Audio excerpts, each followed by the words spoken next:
This is Tom Doody, middle-aged American, living in New Jersey near the Lincoln Tunnel. If you were to visit my website, you would type Howdy Doody into Google. You'll find the correct spelling of the famous puppet. You then combine Tom Doody in a Google search from my site. In several parts, I will read from the New York Times.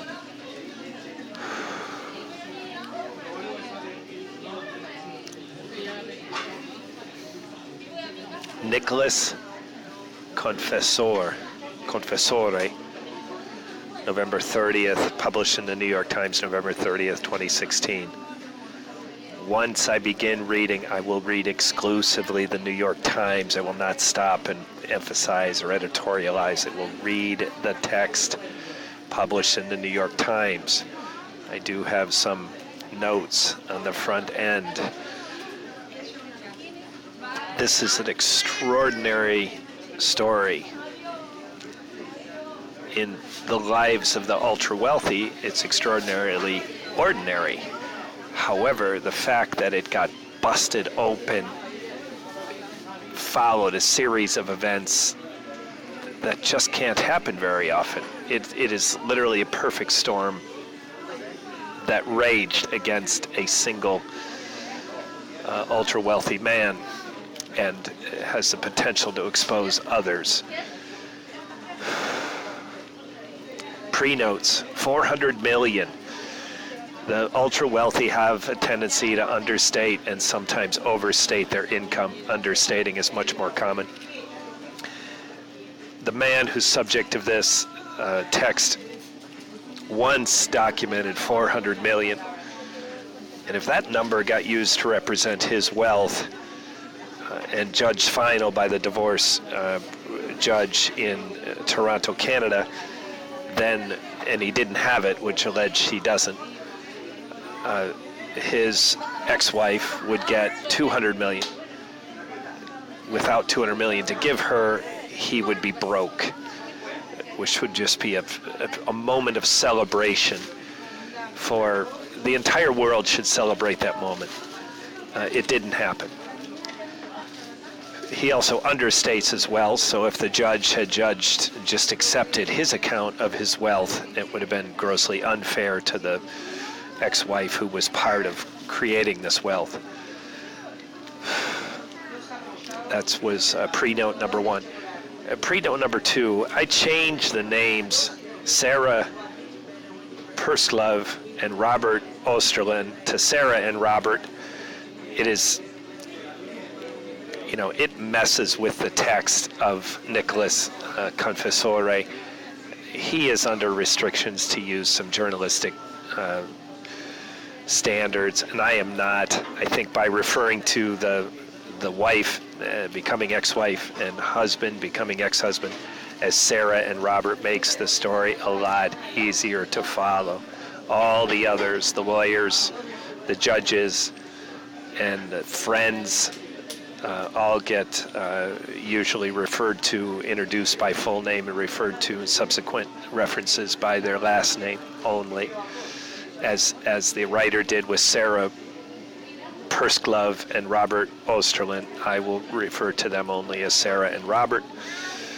A personal note, I am a man coming to the end of my child support obligation with my third, two emancipated, one by death, second by legal action, and third is still creating child support. So over the course of a couple of decades going through this, while I wait in court, I've probably witnessed a total of 15 cases. They're interesting, not so interesting that I stay when my case is finished. So on the occasions where they took me early, I was in the beginning of the line, I heard, and so on those occasions I probably heard 0 cases, maybe 1 or 2. On some I heard as many as 5. My point is, over two decades, I haven't been to court all that many times. This is relative to other people under similar situation, the same number of kids, over the extended period of time, usually go to court more than I have gone to court. Nonetheless, I'm still talking about witnessing maybe 15 cases. And firsthand, an ex-wife and an attorney and an attorney for the ex-husband were in court. The ex-husband had never been in court. Over probably 20 times they were visiting Camden County. Now, Camden County is not a place that is famous for ultra-wealthy, but nonetheless, this ex-husband had a lot of money, and the efforts that he was going through to make sure that his ex-wife didn't get anything was just insensitive, criminal, just an absolute bastard of a man. And meanwhile, he's paying lawyers, he's paying anyone he can to keep the money out of the hands of his ex-wife. It was so offensive. Over 20 years, maybe 15 cases I've witnessed, that one sticks with me as a personal example of the extremes that people will go through to keep money from their ex-wives and in turn from their children. The court case that I witnessed firsthand, I believe it was one daughter. In this case, we'll learn in the text to follow how many. At this moment, I forgot. The subject of the story, Robert and Sarah. Robert, in addition to going to extraordinary lengths to keep money from Sarah, he also goes to extraordinary lengths to keep money from the United States government. There is a fantastic, listeners, this is an incredible work. It's an incredible body of text. The writer does a brilliant job, and the story is just fiction novelists can't do better. And there is a hunt for a luxury yacht, which takes place with a series of fantastic sleuthing, and finds it and gets a picture of the owner with his girlfriend, which is relevant and useful and helped Sarah win this case. She didn't really win. She ends up getting divorced, but at least she didn't get an unfair settlement. She ends up with a fair settlement. And another pre-note includes the fragility of friendships of the ultra-wealthy. This is my own observation. Donald Trump is appointing, allegedly these people are ultra-wealthy who are being appointed to his cabinet. And if these people are any more loyal to one another as the people in the story, it will make for a very bad cabinet.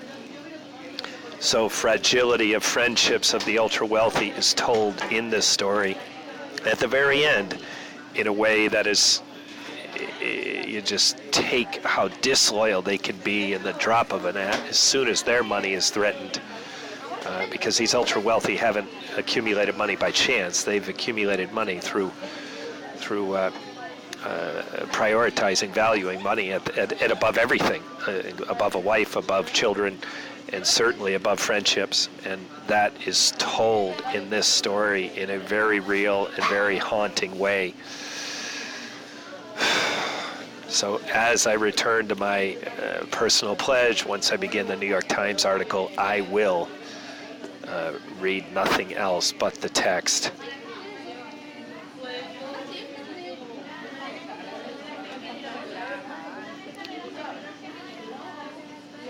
And I am going to have to break this because I'm at 10-minute limits.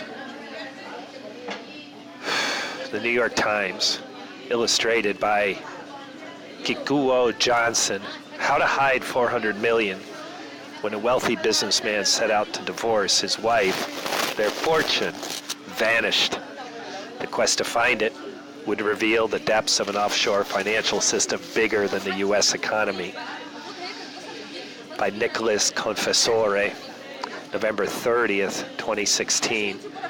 A few weeks after she realized her husband was finally leaving her, Sarah flew down to the Bahamas to figure out how much money he really had.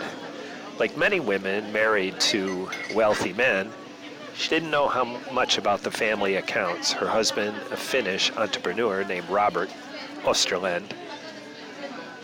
And that's where I'll break. Part one is ending. This has been Tom Doody, middle-aged American living in New Jersey near the Lincoln Tunnel. If you were to visit my website, you would type Howdy Doody into Google. you'll find the correct spelling of the famous puppet. You then combine Tom Doody in a Google search from my site. Thank you for listening.